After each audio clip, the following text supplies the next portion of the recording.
स्वागत है आप सभी का फिर से एक नए वीडियो पर। वीडियो स्टार्ट करने से पहले आपसे ये रिक्वेस्ट है कि अगर वीडियो पसंद आया तो वीडियो को लाइक, कमेंट एंड शेयर ज़रूर कर दीजिएगा और अगर चैनल पर नए हैं तो चैनल को सब्सक्राइब कर दीजिएगा। तो चलिए, आज के बीएड क्लास में हम पेपर 8 नॉलेज एंड कैरिकुलम भी देखेंगे, ठीक है, जिसमें यूनिट 2 कैरिकुलम ट्रांजैक्शन यानी पाठ्यक्रम संचालन है और इसमें का टॉपिक है mode of transaction and learners involvement. तो आज के इस क्लास में हम सबसे पहले देखेंगे कि mode of transaction and learners involvement यानी संचालन, लेन देन का तरीका और शिक्षार्थियों की इसमें भागीदारी। तो सबसे पहले हम देखेंगे कि कैरिकुलम ट्रांजैक्शन यानी पाठ्यक्रम संचालन क्या है, फिर mode of curriculum transaction and learners involvement यानी पाठ्यक्रम संचालन या लेन देन का जो तरीका और शिक्षार्थियों की इसमें भागीदारी इन पे बात करेंगे, ठीक है। फिर हम इसके रिसोर्स मैनेजमेंट पर, ठीक है, बात करेंगे। तो चलिए स्टार्ट करते हैं। तो सबसे पहले जानते हैं कि कैरिकुलम ट्रांजैक्शन यानी पाठ्यक्रम संचालन क्या है। पाठ्यक्रम संचालन जो है किसी खास क्षेत्र में शिक्षा के अलग अलग स्तरों के लिए पाठ्यक्रम की योजना बनाने, उसे व्यवस्थित करने और उसे क्रियान्वित करने की जो है एक प्रक्रिया है। इसमें पाठ की निरंतर जो है निगरानी भी शामिल है, यानी पाठ पर जो निरंतर इस पर निगरानी रखी जाती है। पाठ्यक्रम संचालन में प्रभावी नियोजन, नियोजन का संगठन, प्रशासन का संगठित नियोजन का कार्यान्वयन और संबंधित क्षेत्र में कार्यान्वयनकर्ताओं और विशेषज्ञों द्वारा कार्यान्वयन का मूल्यांकन शामिल है। तो अब बात करते हैं मोड ऑफ कैरिकुलम ट्रांजैक्शन। तो कैरिकुलम ट्रांजैक्शन जो होता है वो दो तरह से होता है। पहला फेस टू फेस मोड यानी आमने सामने की विधि। ये नाम से ही पता चल रहा है कि इसमें टीचर्स और स्टूडेंट जो है वो शारीरिक रूप से आमने सामने होकर शिक्षा का लेन देन करते हैं। दूसरा है डिस्टेंस मोड यानी इस मोड में टीचर्स और स्टूडेंट जो है दूर रहकर ही शिक्षा का जो है लेन देन करते हैं। अब सबसे पहले जानते हैं कि फेस टू फेस मोड यानी आमने सामने का तरीका क्या है। आमने सामने की शिक्षा से तात्पर्य जो है उस शैक्षिक पद्धति से है जिसमें शिक्षक और छात्र के बीच शारीरिक संपर्क होता है, यानी वे शारीरिक रूप से आपस में संपर्क में आते हैं। इसमें क्या होता है कि गैर मौखिक संचार बेहतर होता है। आमने सामने सीखने का ये जो तरीका है यह समकालीन यानी एक ही समय में होता है और इस मोड में छात्र और शिक्षक जो है सीधे बातचीत करते हैं, यानी कि वे दोनों आपस में सीधे इंटरेक्ट करते हैं, बातचीत करते हैं। उनका ये जो संचार है ये मौखिक होता है। इसमें प्रतिक्रिया यानी जो फीडबैक होता है वो तुरंत मिलता है, यानी तत्काल मिलता है। और आमने सामने की इस शिक्षा में ध्यान भटकाने वाली जैसी कोई भी चीज़ें नहीं होती है।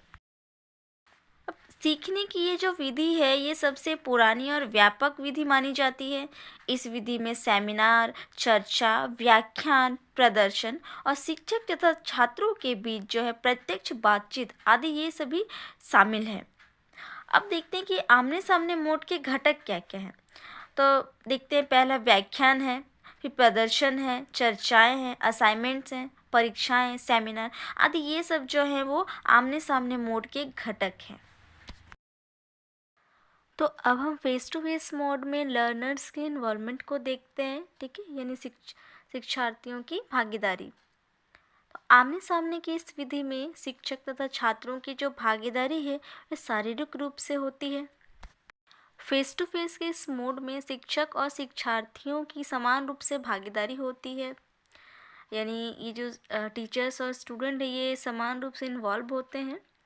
सीखने की इस विधि में छात्रों या प्रतिभागियों को नए नए विचारों का विकास होता है, उनमें नए नए विचारों का डेवलपमेंट होता है, ठीक है। तो यह विधि जो है वो शिक्षार्थियों को सामूहिक चर्चा करने, सहयोग करने तथा अभ्यास करने का जो है एक मौका देती है। और इस तरह फेस टू फेस मोड में जो है शिक्षक और शिक्षार्थियों दोनों की जो भागीदारी होती है वो बराबर होती है, यानी टीचर्स और लर्नर्स का जो इन्वॉल्व होता है वो सेम होता है। तो अब हम आते हैं रिसोर्स मैनेजमेंट पे, यानी संसाधन प्रबंधन, use of TLM activities and question banks etcetera. तो आमने सामने की इस विधि में संसाधन प्रबंध और उसका उपयोग को हम देखेंगे। सबसे पहले हम देखेंगे टीएलएम पे, यानी शिक्षण अधिगम सामग्री। तो आमने सामने के इस मोड में जो है शिक्षण अधिगम सामग्री यानी टीएलएम एक बहुत ही महत्वपूर्ण साधन होता है, जिसका प्रयोग या उपयोग कर शिक्षक जो है छात्रों या शिक्षार्थियों को विषय को जो है समझाते हैं। टीएलएम के माध्यम से क्या होता है कि टीचर्स जो है स्टूडेंट को अच्छे तरीके से पाठ को समझा पाते हैं।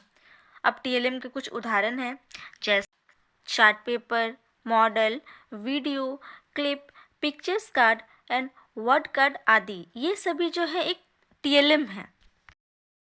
शिक्षण अधिगम सामग्री यानी जो टीचिंग लर्निंग मटेरियल्स होता है, इससे क्या होता है छात्रों का जुड़ाव जो है वो अधिक बढ़ जाता है और कक्षा में जो है पाठ के प्रति उनकी रुचि भी बढ़ती है।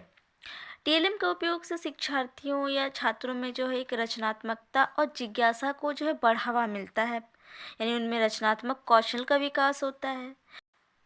टीएलएम का उपयोग कर कक्षा में पढ़ाई को जो है रोचक और मज़ेदार बनाया जाता है।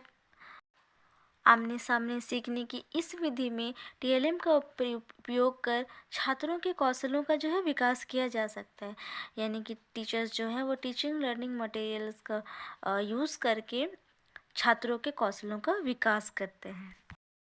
अब दूसरा है एक्टिविटीज़ यानी गतिविधियाँ।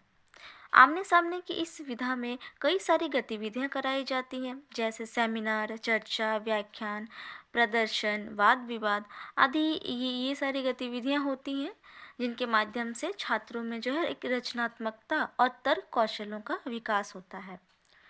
अब शिक्षक जो है इन गतिविधियों का उपयोग कर छात्रों में सोच विचार शक्ति को विकसित करने का जो प्रयास करते हैं। छात्र इन गतिविधियों में शामिल होकर अपने बौद्धिक क्षमता का भी विकास कर पाते हैं, यानी ये सारे जो एक्टिविटीज़ होते हैं इसके द्वारा क्या होता है छात्रों में एक बौद्धिक क्षमता का उनका विकास होता है, नए नए स्किल्स डेवलपमेंट होते हैं। अब तीसरा है क्वेश्चन बैंक यानी प्रश्न बैंक।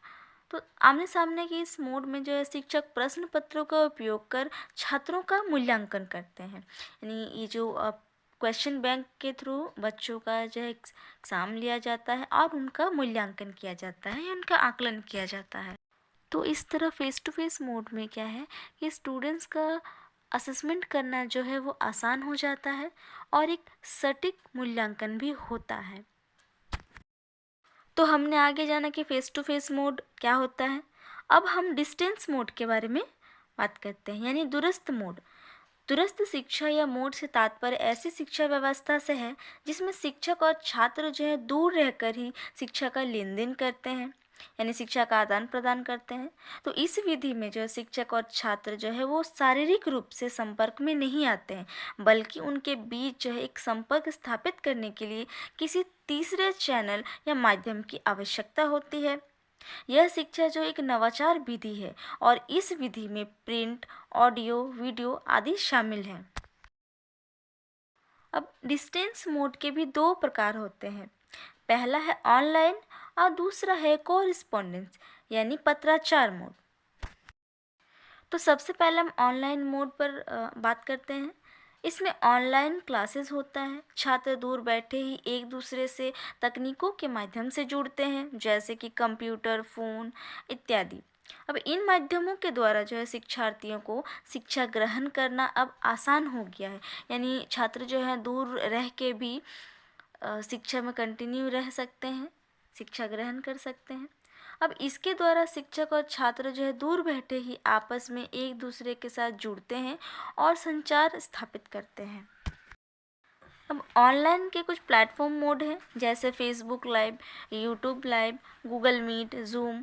ये सब जो है एक ऑनलाइन प्लेटफॉर्म्स है।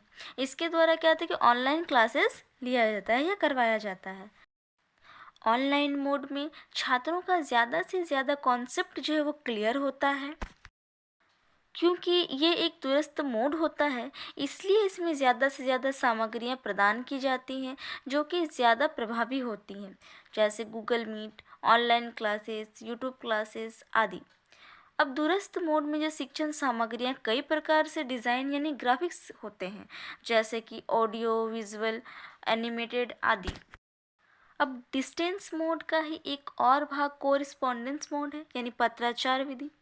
पत्राचार के एक पत्राचार की एक सरल परिभाषा है, दो या दो से अधिक लोगों के बीच संदेशों का आदान प्रदान। पत्राचार जो है वो दूरस्थ शिक्षा का ही एक प्रकार है, जिसमें ईमेल, पत्र, सोशल मीडिया, पोस्ट तथा टेक्स्ट संदेश आदि शामिल है। इसमें शिक्षण कम होता है। यहाँ पत्राचार के माध्यम से शिक्षण सामग्रियों यानी टीचिंग मटेरियल्स जो है प्रदान किए जाते हैं।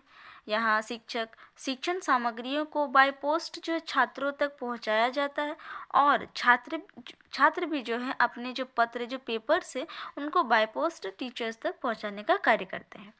इसमें महत्वपूर्ण विषयों में जैसे इम्पॉर्टेंट टॉपिक्स, अध्ययन सामग्री यानी स्टडी मटेरियल्स के साथ साथ असाइनमेंट भी जो है वो पहले से ही स्टूडेंट्स को दे दिए जाते हैं।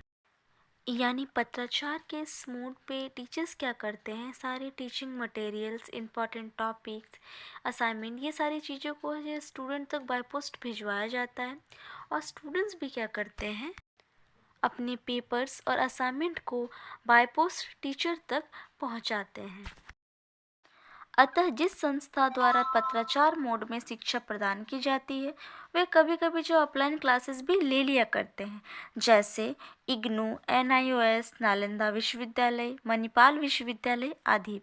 ये सभी जो संस्थाएं हैं, ये डिस्टेंस मोड में जो एजुकेशन प्रोवाइड करने का कार्य करते हैं।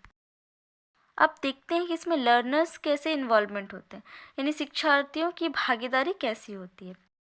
पत्राचार माध्यम में शिक्षार्थियों की जो भागीदारी यानी स्टूडेंट्स की जो भागीदारी होती है वो अधिक होती है, और यहाँ शिक्षकों की भागीदारी जो है बहुत कम होती है। यह मुख्यतः स्वाध्याय पर केंद्रित होता है, जिसमें शिक्षार्थी जो है अधिक सक्रिय यानी एक्टिव होते हैं।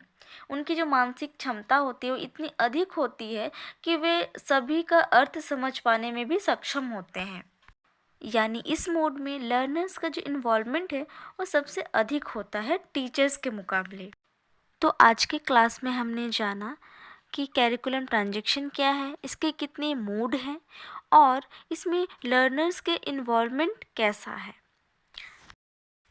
तो आज के लिए बस इतना ही। फिर से मिलते हैं एक नए टॉपिक के साथ। धन्यवाद।